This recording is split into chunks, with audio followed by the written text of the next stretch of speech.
Hello, and welcome to episode 7 of Straight into Options. Hey, hey, hey. I'm your host, Swing Pony. And this is Drippy Too Hard. All right, guys. So, the last time we held a vote on our Twitter page, which we have these weekly, you need to check them out. You guys voted that the next topic you wanted us to discuss was how to build a trading plan. So, we have dedicated this entire episode and we are going to cover 8 things to consider for a solid trading plan.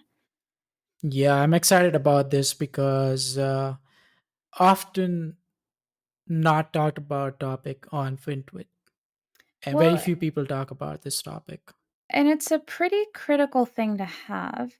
Hmm. So, if you don't have it, I feel like you're a little bit directionless, a little bit flippy floppy, a little bit lacking in a strategy or a consistency, which, been there, done that. But the most important part of having a trading plan, in my opinion, is that it helps you trade objectively, right?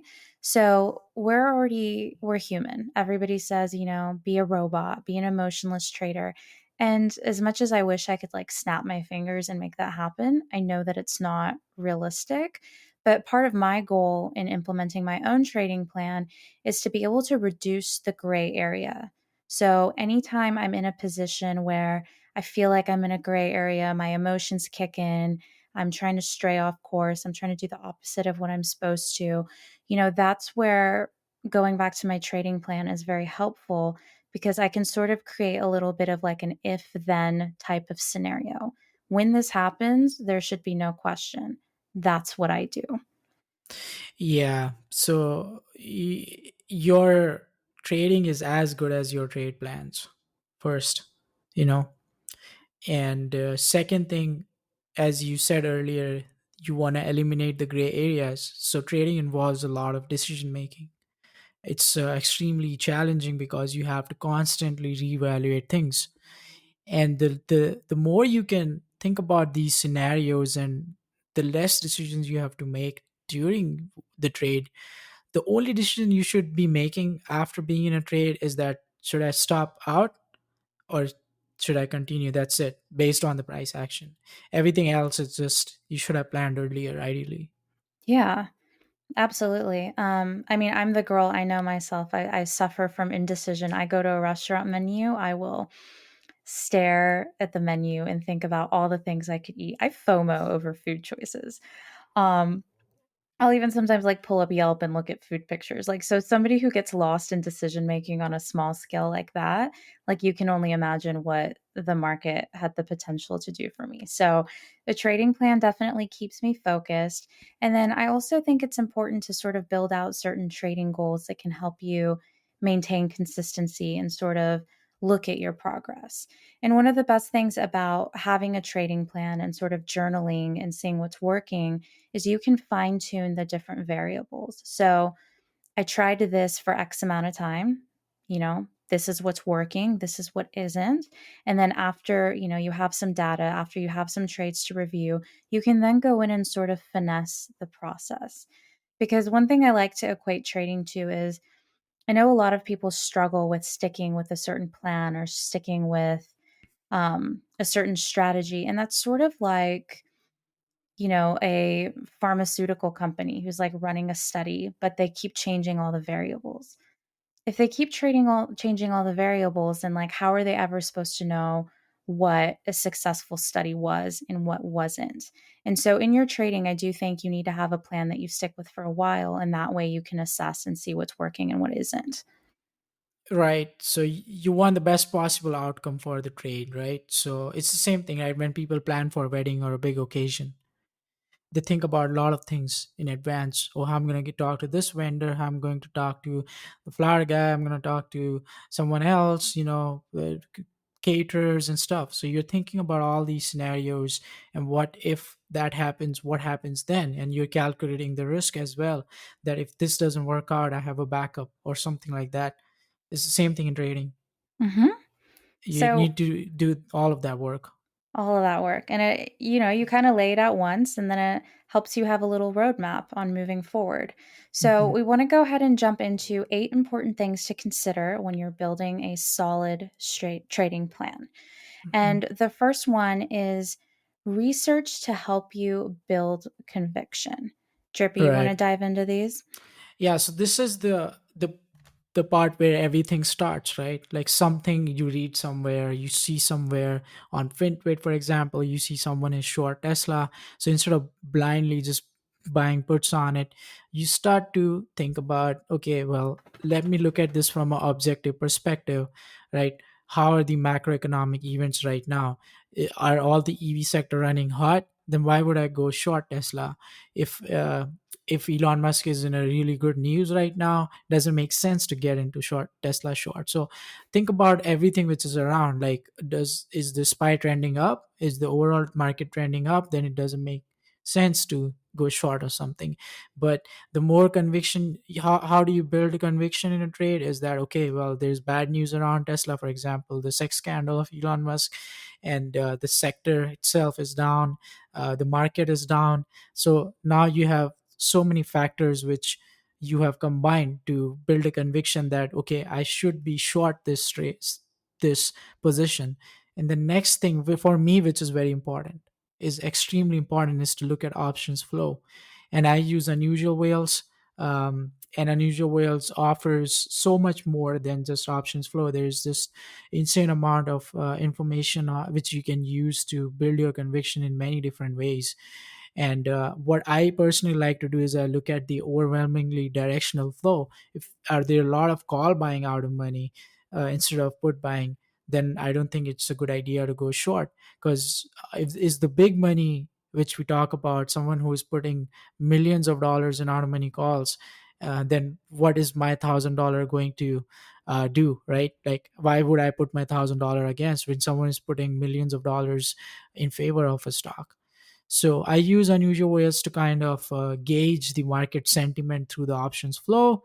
And if you guys are interested in it, you can go check out www.unusualwhales.com. And I have a lot of YouTube videos on it. So you can get started with that. And finally, I think, which is also very, very crucial, which a lot of people disagree, is technical analysis. Where are the key levels? You need to know it, especially because options are so volatile. And if you get a bad entry, even if your thesis is right, you can end up in a losing position just because you got wrong contract, you got into wrong time. So for options, you really need to um, have a really good entry, and for that, ta matters a lot. So you should look at time frames, couple of months, couple of weeks. What are you looking at next day based on the chart? Yeah, sniping an entry is everything. Mm-hmm. Especially, I think the shorter the time frame that you're going with, the more important it is to snipe an entry. 100%. When you do have a swing or something that's a little bit further out, you are given a little bit more grace, but Mm-hmm. especially intraday trading, you got to be strategic with those charts. Yeah. Um, Number two, which is one that is it's sort of new to me, that I never really used to define before, is to have a daily goal and a max loss. Now, this isn't absolutely necessary.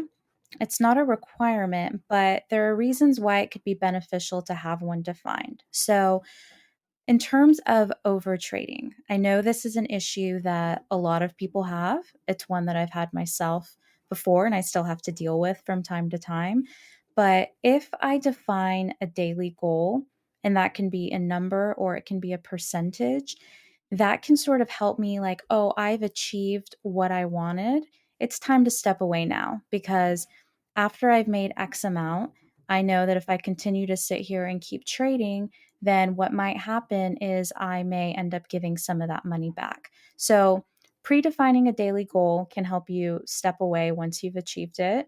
And on the other side of that is a max loss, which this is something that I actually find to be even more important. And here's why. I think we all sort of have this number, maybe through experience, it comes to you right away. Maybe it just like, think of that number in your head. When I hit this number, I become emotional. I revenge trade. There's a certain number you hit where you will just do anything to get it back. And I think, you have to kind of be aware of what that number is for you and what it can trigger for you. Because let's say if you lose $500, that sets you over the edge, and then you end up going in the whole 2 grand because that was just your number, then you want to keep your losses under $500 and you want to be able to step away once you've hit that. So if a daily goal in terms of profits or a max loss is helpful to you, then that's something to consider as a part of your trading plan as well. Yes, and I agree with all of this because I personally tend to do that. When I have some loss on a trade and it's more than the psychological number, as you said. Like for example, uh, it can be different for anyone, right? And if you g- lose that in one trade, there's a tendency to kind of make it back on the next one, but you often forget that that could also be a losing trade. You just assume that that's going to be a winning trade and you're going to get out break even. And it's very similar to what you said, right? We discussed this in the past episode as well as averaging down. It's kind of like the same flavor, but instead Mm-hmm. of doing it in one trade, we are just like doing it in two trades, and we are both of them reduce your odd for success, and this is another flavor of it.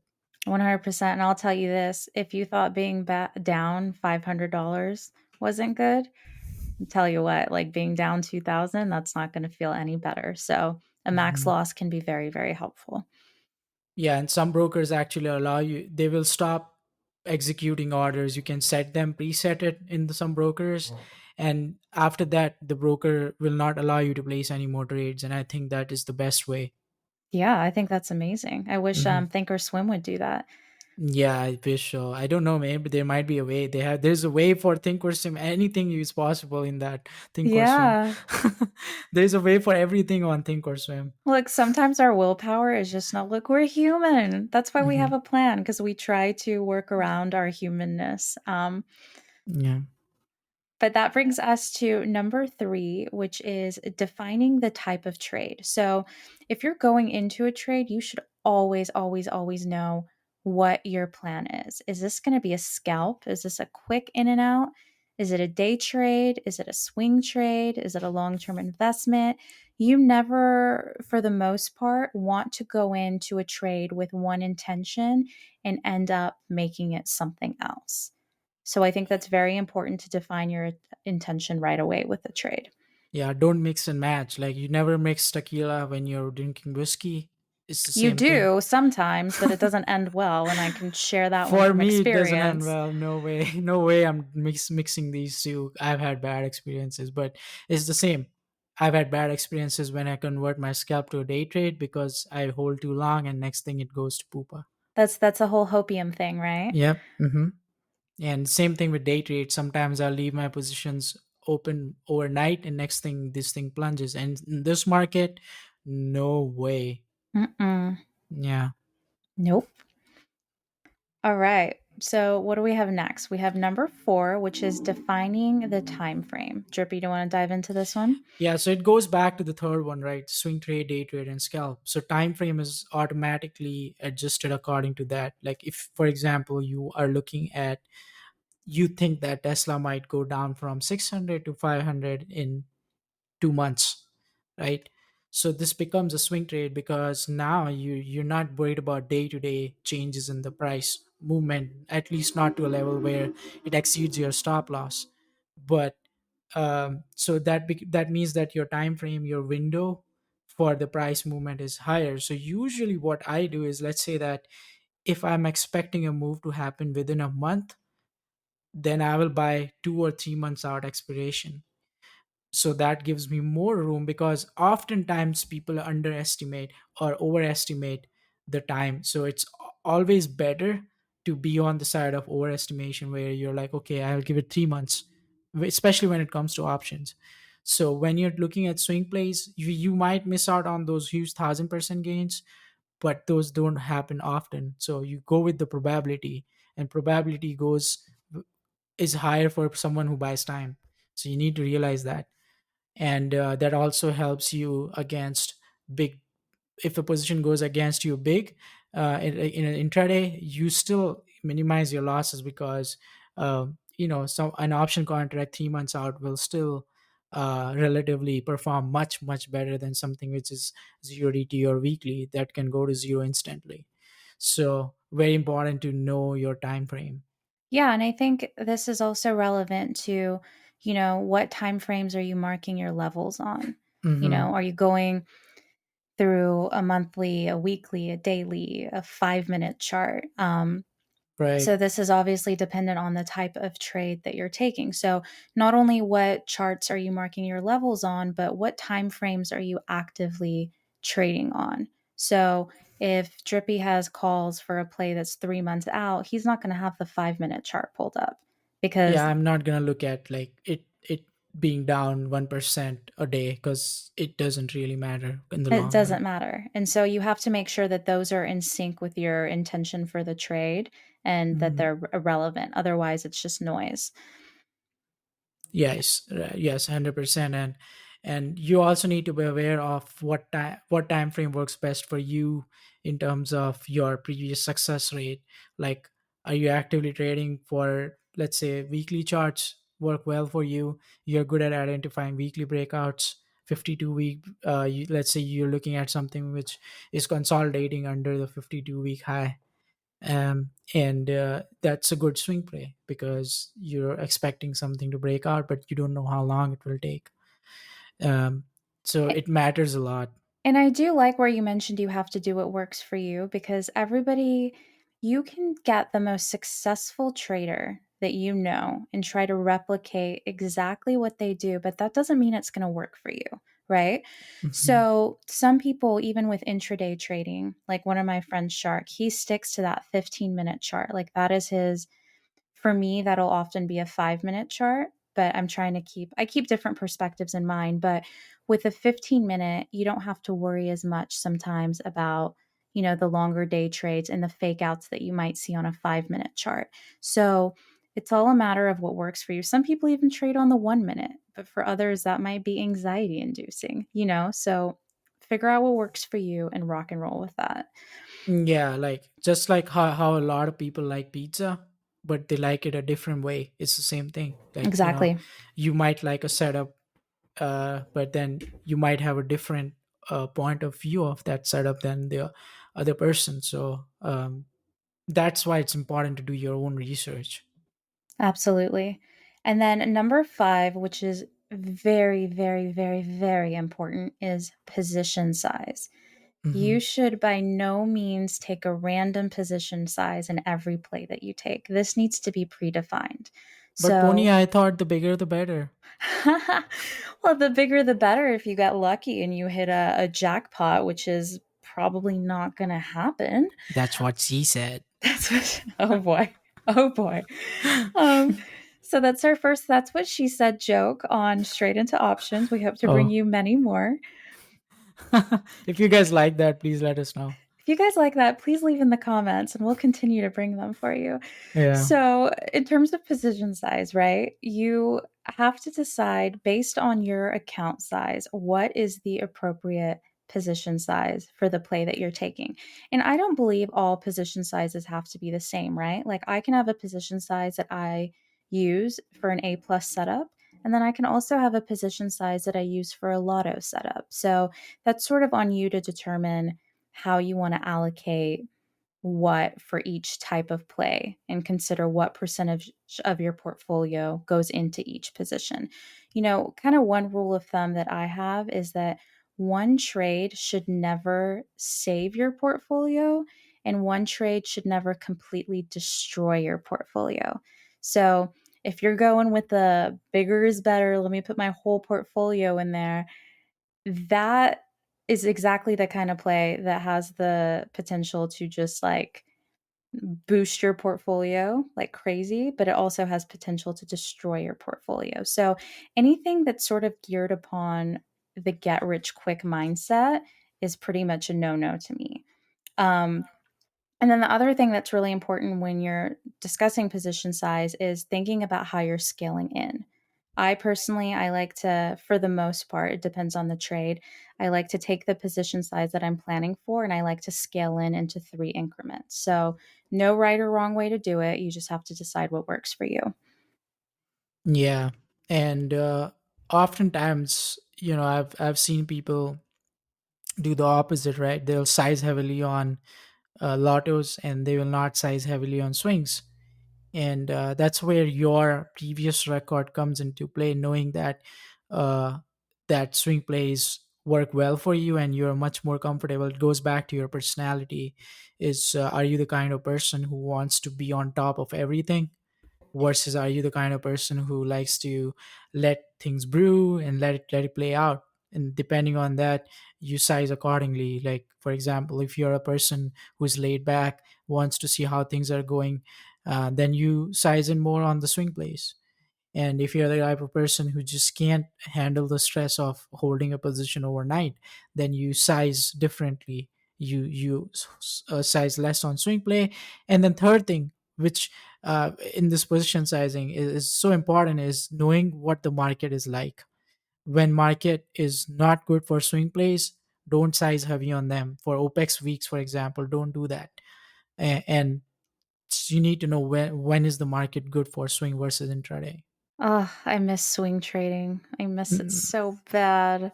yeah, Okay, so number 6 is types of setups. So mhm.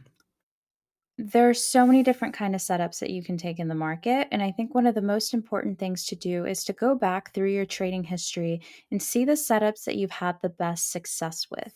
You know, whether it's a pattern like a bull flag, a pennant, a wedge, or if you're a breakout trader, or if you like to play trend breaks or within a certain range, go and see what works for you, because one of the worst things that you can do in trading is try to be everything, to try to do everything, to try to incorporate every type of setup and every type of strategy.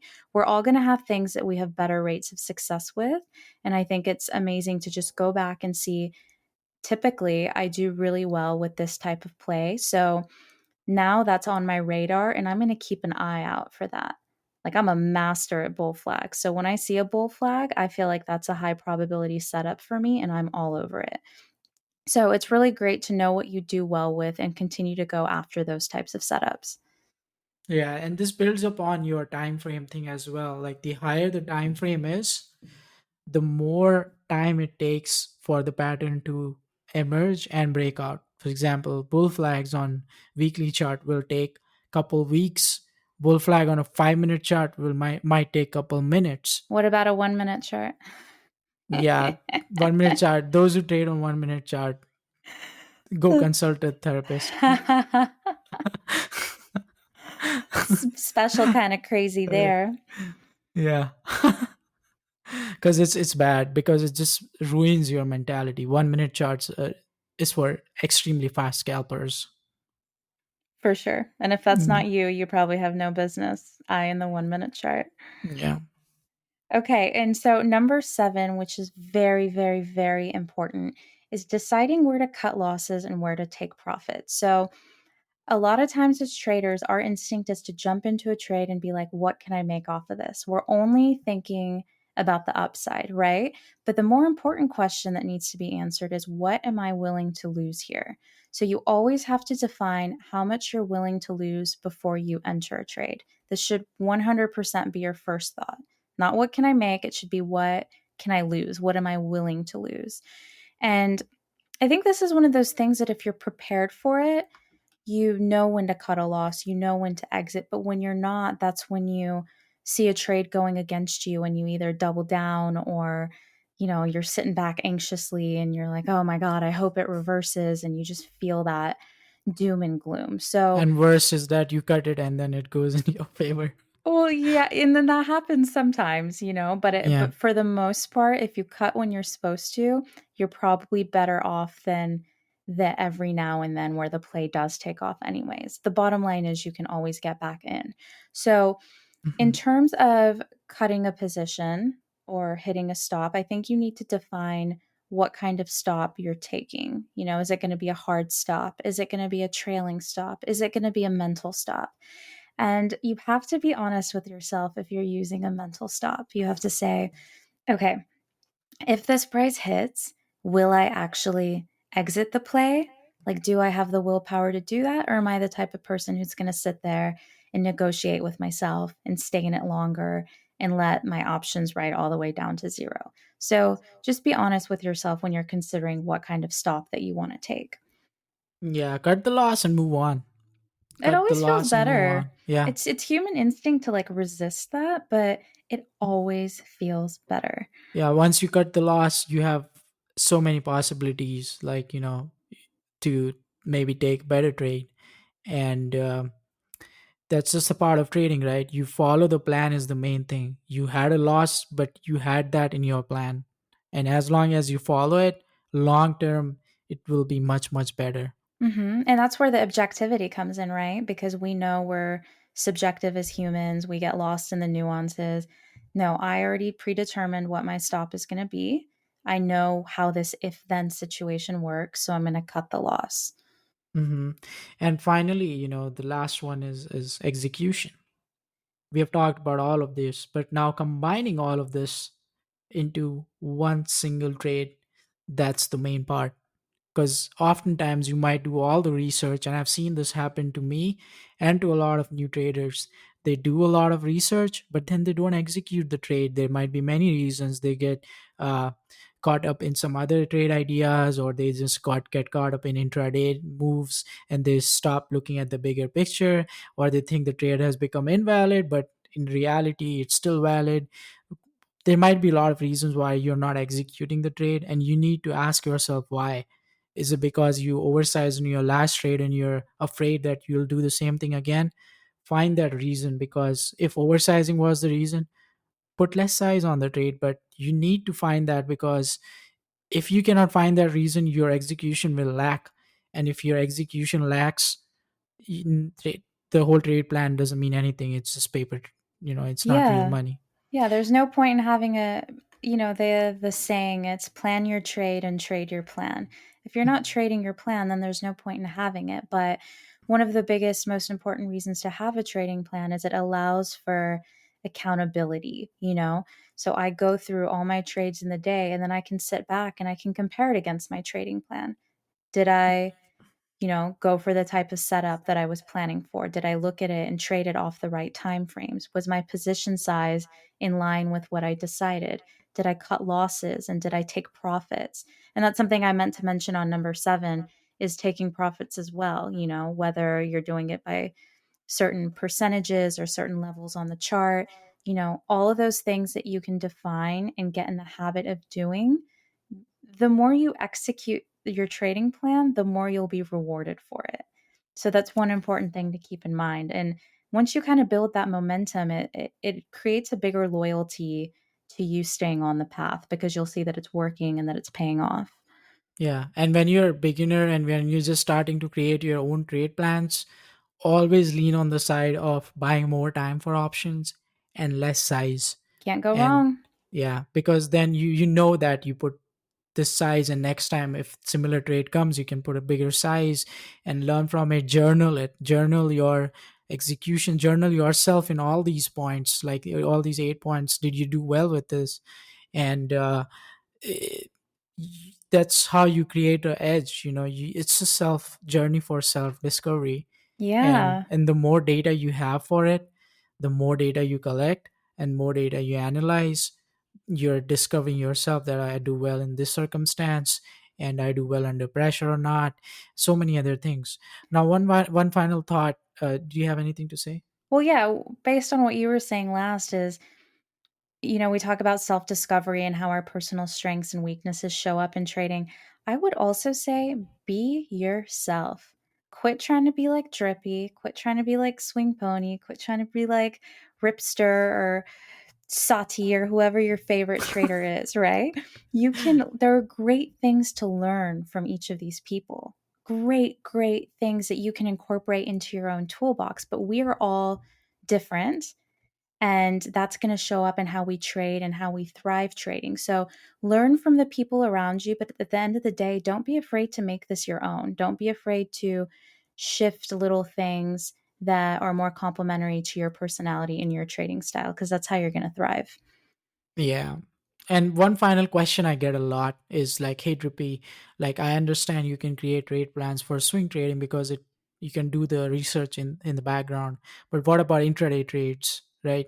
You need to come up with a plan so fast, and especially with options and scalping, things move so fast. Then how do you do it, right? And Hmm. my answer to that is that you need to have a system in place, like learn from couple trades you take. For example, you're doing the bull flag breaker, right? So once you create a system for that, it becomes a muscle memory, and you already know that I have this much loss, I will get this many contracts based on previous data. And once you create that system, the plan will automatically come into play. But initially when you're starting out, that's why you need to, you know, either paper trade or go small and then take it from there. Yeah. Yeah. 100%. So these are some of the core essentials that we had for building a trading plan. And if you guys are listening and actually end up building a trading plan off of this, we would love it if you shared it with us. I'm really curious to see what your trading plans look like, and what your critical points are, and the things that are strongest for you and the most impactful for you. We'd love to see them. But it's my precious. I don't And want to my share. precious. Well, you know what? I don't want to be like you guys anyways. I want to be like Swing Pony. So it's fine. I'm not going to steal your ideas. Anyway, folks, if you like the content we guys are producing, if you like the stuff we talk about, please make sure to review us on Apple Music, Apple Podcast, Spotify. Leave some nice comments for Swing Pony's voice, uh, and my memes and jokes, and whatever and you. most importantly for Drippy's, that's what she said jokes. And Right. hopefully next week we'll have some Yo Mama jokes coming as well. Right. Oh yeah, that one would be interesting. And please make sure to subscribe to YouTube. Every little subscription counts. And like the videos. And if you can retweet our stuff on the Straight Into Options Twitter account, it's free of cost. This takes a lot of time for us to produce, and every episode takes roughly 2 to 3 hours. So that's the least I think people can do, and it's free of cost to like it. So. Yeah, Um, we love hearing from you guys. And if you are interested in a options or educational workshop, we do have a little questionnaire in our info that you can click and fill out, and we'd love to hear from you there as well. yep. All right, All right. guys, we'll see you next week. This is Straight Into Options. Ciao.